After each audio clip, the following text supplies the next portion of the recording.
Bismillahirrahmanirrahim. Assalamualaikum warahmatullahi wabarakatuh. Merdeka.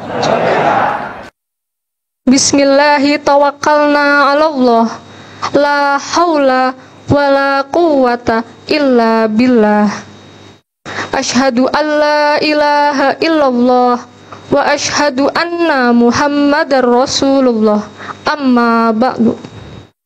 Yang amat berhormat Syekh Az-Zaitun, Grand Chancellor of Az-Zaitun, Al-Ustadz Abdus Salam Panji Gumilang MP beserta Umi dan keluarga. Yang terhormat Rektor Institut Agama Islam Az-Zaitun Indonesia, Abi Datuk Sir Imam Prawoto, KRSS MBA CRBC. Yang terhormat Direktur Jenderal Tanaman Pangan Kementerian Pertanian Republik Indonesia, Bapak Dr. Yudi Sastro SPMP beserta jajarannya, serta seluruh hadirin sempena silaturahim Dirjen Tanaman Pangan bersama Syekh Abdul Salam Panji Gumilang MP dan Sivitas Mat Az-Zaitun yang berbahagia. Alhamdulillah, kita dapat berkumpul bersama di Wisma Tamu Al-Islah. Marilah kita mulakan acara hari ini dengan berbasmalah. Bismillahirrahmanirrahim. Acara selanjutnya oleh Syekh Az-Zaitun. Kepada beliau disilakan. Ini nanti Pak, kita akan ajak sebentar keliling. Setelah keliling di sini, ya walaupun tidak semuanya, tapi karena Dirjen Tanaman Pangan yang ada hubung kait dengan tanaman pangan. Nanti kita keliling ya 2-3 menit lah. Lebihnya ya kita hitung nanti. Kemudian setelah itu kita ini apa ya? Etok-etoknya gitu. Kalau ngerti bahasa Jawa nggak Pak? Oh sedikit-sedikit. Dari mana asalnya? Oh Sumatera Lampung. Oh Bengkulu nggak paham lah. Jadi etok-etoknya itu kita mau buat apa itu food estate yang mini. Nah, nggak luas. Ya minimal 100 hektar. Nah, nanti mungkin bisa sampai 150. Ini baru akan dimulai. Namun sudah tanahnya itu sudah tersedia. Nah, nanti kita ke sana.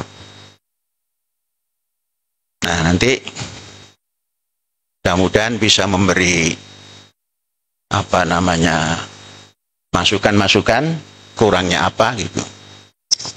Dan nanti setelah Bapak datang ke sana, saya buatkan prasasti bahwa dirjennya Pak Prabowo ini sudah datang ke tempat mini food estate dan meninjau dan menyatakan layak, terus ditandatangani oleh Pak Dirjen. Kemudian setelah itu baru berani mengundang Pak Menteri Pertanian. Mengapa? Sudah diadakan layak. Saya buatkan lagi nanti apa namanya prasasti bahwa atas dasar kelayakan yang diberikan oleh Dirjen saya, kata Pak Menteri ini ya, maka ini memenuhi syarat. Baru setelah itu saya undang presiden. Jadi apa itu namanya, tahapannya begitu. Nanti kalau urusan ini Pak Dirjen belum layak, itu namanya ngelunjak gitu. Nah, tapi kalau sudah layak, Menteri Pertanian dinyatakan oke, baru presiden diresmikan oleh Bapak Presiden, gitu. Ya mudah-mudahan lah. Kemudian setelah itu atau sebelum itu semua, kita di sini kumpul. Ini aktivis-aktivis pertanian ini. Nah, ketahanan pangan di kampus kita ini didukung oleh kawan-kawan semua ini, termasuk pelajar. Pelajar ini siang malam itu berpikir bagaimana meningkatkan hasil pertanian itu. Dan bekerja. Dan berbuat. Gitu. Nah, alhamdulillah, periode 24-25 itu ketahanan pangan kita mantap lah, karena tercapai persediaan pangan itu 18 bulan itu tercapai. Jadi panen besok ini sudah banyak yang dicuci gudang, dilepas lah, mau kemana dilepasnya gitu. Ya, untuk beras, untuk kawannya beras, minyak juga sudah swasembada. Ada dari wijen, ada dari kacang tanah, ada dari kacang kedelai. Kemudian lauk pauk juga seperti itu. Yang namanya tahu tempe itu sudah produksi sendiri. Ayam ternak sendiri. Kaki 4 kecil ternak sendiri. Sampai anjing juga banyak sini. Diternak tapi tidak dimakan. Untuk menggonggong tengah malam gitu kan. Kemudian kambing banyak. Lembu banyak. Kemudian kerbau ada. Ya belasan lah karena baru mulai. Nah, kemarin sudah ditinjau oleh Pak Dirjen Peternakan. Kemudian ada vaksinasi dan vitamin. Kami juga sudah menyampaikan permohonan supaya nanti kalau import dan sebagainya kami diberi tus kepala sapi perah. Kemarin saya mendengar, ya sanggup nanti dibuatkan. Itu untuk memenuhi keperluan santri. Santri dan penghuni lainnya di sini kurang lebih 10.000. Jadi kalau satu hari ya 5.000 liter. Nah, kalau kita bisa mencukupi tidak sampai ke 5.000 pun, katakan 100 kali 30 liter ya 3.000. Jadi mudah-mudahan itu nanti bisa berjalan. Kalau pangan secara umum, padi, jagung, kedelai, kacang-kacang, kemudian telur, ayam, kemudian sapi, kerbau, kambing, ada semua. Tanaman sayur, tanaman sambara atau bumbu, alhamdulillah bisa ditanam sendiri. Jadi inginnya Indonesia itu seperti di Al-Zaitun dalam pikiran kami itu. Artinya bukan cukup bisa memenuhi hajat hidup pangan. Ya, makanya ketemu Pak Dirjen ini senang sekali. Barangkali nanti bisa mengusulkan, jangan dulu buka hutan. Mari kita sewa tanah petani Indonesia ini yang jumlahnya 8 juta. Kalau 1 tahun bisa menghasilkan 10 ton saja. Katakan menjadi beras 10 ton atau 9 ton. Kali 8 juta. Berapa itu 8 kali 9? 72 juta. Katakan penduduk kita ini mencapai 350 juta, baru perlu 42 juta. Lebihnya sudah bisa dilempar ke tanah Melayu, tanah mana saja gitu. Nah, mudah-mudahan melalui Pak Dirjen bisa nyampe kita sewa tanah rakyat. Daripada nanti dalam perjalanan dialih fungsikan. Kalau sudah disewa oleh negara, kemudian ada BUMN urusan pangan gitu, digarap secara modern, kita sewa 1.500 per hektar, uang masuk ke desa, desa ramai dengan uang. Kemudian padi digarap oleh negara, mengajak rakyat, luar biasa. Nggak sampai 10 tahun, 5 tahun sudah bisa selesai. Karena anggaran, kalau kita baca di koran itu kan, anggaran ketahanan pangan itu 144,9 triliun. Didolarkan, itu menjadi 9M lebih. Kalau kita per orang yang punya lahan 1 hektar kita kasih 1.500 hektar dan 3.500 hektarnya untuk produksinya, biaya produksi. Gemah ripah loh jinawi. Seperti beras yang kita tanam itu namanya Gloria. Ya, gemah ripah loh jinawi Indonesia Raya. Gerindra.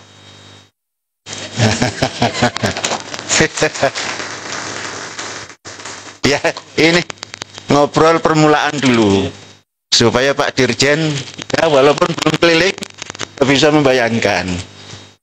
Nah, setelah ini saya serahkan ke Pak Dirjen. Monggo. Baik, bismillahirrahmanirrahim. Assalamualaikum warahmatullahi wabarakatuh. Yang sama-sama kita banggakan, dan ini ke Pak Syekh, ini Syekh Zaitun ya, ada beserta jajaran Bapak dan Ibu sekalian, ada Pak Kadis juga menemani. Ya, alhamdulillah ini sudah sering ke Indramayu, tapi ke Zaitunnya baru sekali sih.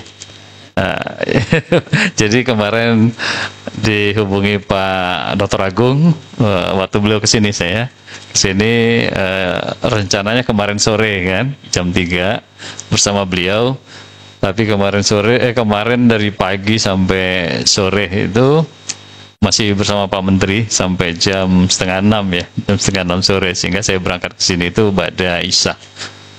Baru ke Indramayu tadi pagi dengan Pak Kadis, rapat, dan setelah Jumatan baru makan siang baru ke sini.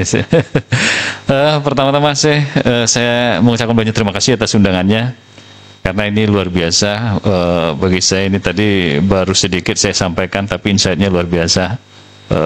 Pandangannya terkait dengan pangan, terkait dengan kecukupan pangan ya, konsepsinya dari di Zaitun yang saya kira luar biasa, 10.000 bisa memenuhi pangan sendiri, kemudian juga sudah melakukan pertanian terintegrasi.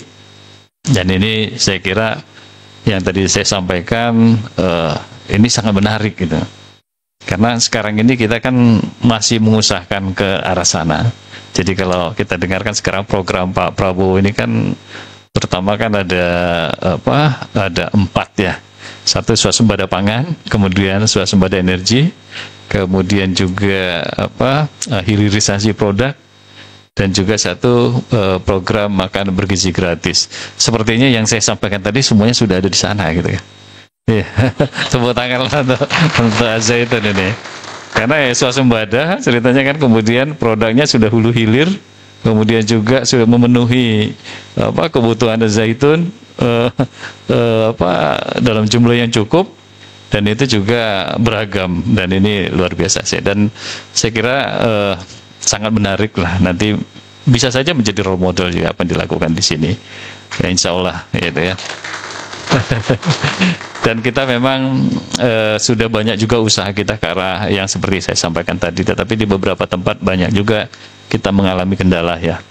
Karena untuk menyatukan visi, kemudian menyamakan persepsi itu kadang-kadang bukan hal yang mudah di masyarakat. Tapi kalau seandainya di sini sudah berjalan, kemudian nanti bisa juga menjadi contoh, dan ini bisa kita aplikasikan juga di tempat yang lain. Jadi kita tidak berpikir yang langsung besar, tetapi dimulai dari komunitas-komunitas yang mungkin ya misalnya satu pondok pesantren besar seperti ini, kemudian juga ada di desa gitu kan, sehingga nanti tercipta banyak food estate yang arti sesungguhnya. Kalau kemarin kita sering berpikir ini dalam jumlah yang luas dengan begitu kompleks, kadang-kadang juga banyak faktor juga yang membatasi. Dan ini menarik Bapak dan Ibu sekalian, apalagi terintegrasi gitu. Ada ternak juga gitu kan. Karena pertanian yang benar itu sebenarnya pertanian yang terintegrasi, tidak bisa berdiri sendiri gitu. Nah, ini pengalaman, pembelajaran ya Pak Kadis ya. Bisa juga kita terapkan, bisa kita mulai dari Indramayu di Al-Zaitun, di Indramayu, kemudian nanti bisa kita berkembang ke daerah-daerah lain yang tentu punya karakteristik juga tersendiri, yang nanti menjadi kekayaan juga untuk modeling seperti ini gitu sih. Dan insya Allah saya kira Kementerian Pertanian siap mendukung saya, karena ini memang juga yang diamanahkan Pak Presiden. Kita memastikan bahwa kita harus cukup pangan. Jadi kita selama ini kan, apalagi di 2 tahun terakhir kita mengalami importasi cukup besar ya, karena faktor cuaca, kemudian juga alih fungsi lahan tadi ya. Kalau tahun kemarin kita alih fungsi lahan Indonesia itu yang sawah itu aja 79.000 hektar. Jadi ini kenapa kita juga memastikan penambahan indeks harus kita lakukan. Kemudian juga perluasan areal juga perlu juga dilakukan. Jadi kita melakukan optimasi di lahan rawa misalnya yang untuk escape pada saat kemarau karena airnya cukup gitu. Nah, yang Kementerian Pertanian saat ini Bapak dan Ibu 2 langkah yang program Pak Prabowo ini. Pertama intensifikasi, terlakukan kemudian ekstensifikasi. Nah, intensifikasi ini memastikan lahan yang tersedia, tadi saya sampaikan kan 8 juta ya. Nah, tepatnya sekarang itu tersisa 7.348.000 hektar lagi yang baku sawah kita sih. Karena tadi alih fungsi lahan itu terutama di Jawa. Jadi benar kata saya sampaikan, kalau indeks pertanaman kita ini meningkat, produktivitasnya ditingkatkan, sebenarnya kita sudah cukup gitu. Tidak perlu lahan baru dan sudah cukup. Ya, karena 50% itu berada di Jawa. Jadi kita memang, makanya saya banyak berininya di Jawa nih saya. Karena mengejar yang 54% itu. Jadi nanti dipastikan, karena Pak Prabowo kemarin itu dari target awal swasembada pangan dalam hal ini beras dan jagung itu kan 4 tahun awalnya, kemudian dikoreksi 3 tahun. Nah, kemarin sampaikan kembali di ratas itu dalam waktu secepat-cepatnya.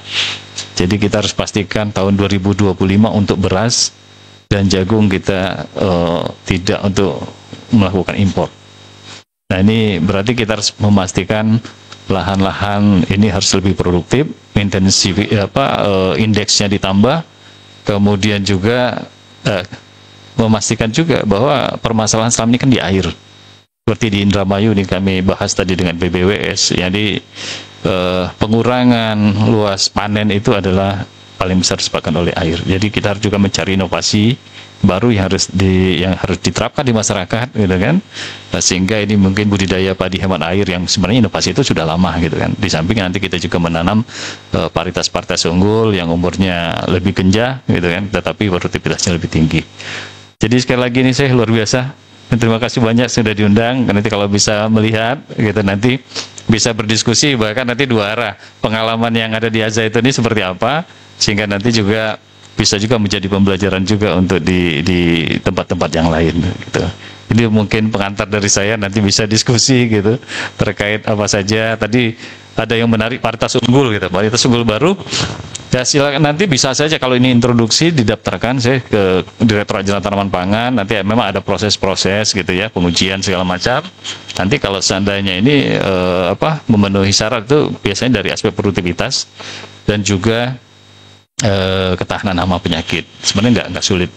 Artinya kalau memang itu sehingga nanti bisa menjadi varietas unggul yang bisa disebarluaskan. Tetapi kalaupun tidak melalui pelepasan varietas, bisa juga melalui pendaftaran. Itu yang paling mudah. Jadi ini bisa spesifik di sini ditanam berulang-ulang menjadi spesifik di Indramayu misalnya menjadi didaftarkan. Ya bisa juga untuk kebutuhan di daerah Indramayu. Jadi itu gampang, tidak butuh pengujian-pengujian uji bisa multilokasi seperti itu. Jadi memang dari aturannya memang panjang, tapi kalau pendaftaran itu tidak perlu, hanya didaftarkan secara online di Kementerian Pertanian, nanti dideskripsi oleh Pak Kadis dan petugasnya bentuk tanamannya seperti apa. Nah, kemudian nanti itu sudah cukup untuk bisa diproduksi benihnya, kemudian disebarluaskan di kawasan Indramayu secara legal. Jadi kalau nanti saya misalnya mau mengembangkan di sini, tapi kalau itu hanya untuk kebutuhan sendiri tidak harus. Jadi bisa diinikan sendiri. Jadi tidak harus juga untuk didaftarkan seperti itu. Kalau misalnya hanya untuk di Mahat Zaitun gitu kan, untuk ditanam, dikembangkan benihnya, kemudian ditanam kembali, tidak diperjualbelikan dalam artian ke khalayak umum gitu, itu tidak masalah gitu. Dan nanti kalau misalnya mau dimurnikan lagi, nanti kan kita punya balai besar padi di Subang. Saya pernah jadi kepalanya juga di situ kan. Jadi nanti bisa juga nanti ahli-ahlinya kan banyak di sana, nanti bisa dibantu juga sih. Nanti apakah akan ada pemurnian atau apa. Insya Allah jadi kita siap membantu dan nanti juga kami mohon dibantu juga masukan sarannya seperti apa pendekatan-pendekatan yang saya sampaikan tadi juga itu saya berguna untuk di tempat lain yang nanti serupa seperti ini. Kita akan banyak sekali food estate mini yang sesungguhnya dalam artian kompleksitasnya sudah kita bisa tangani dengan baik dan itu nanti pasti mempunyai sumbangsi kepada misalnya terkait dengan produksi produktivitas. Seperti itu mungkin.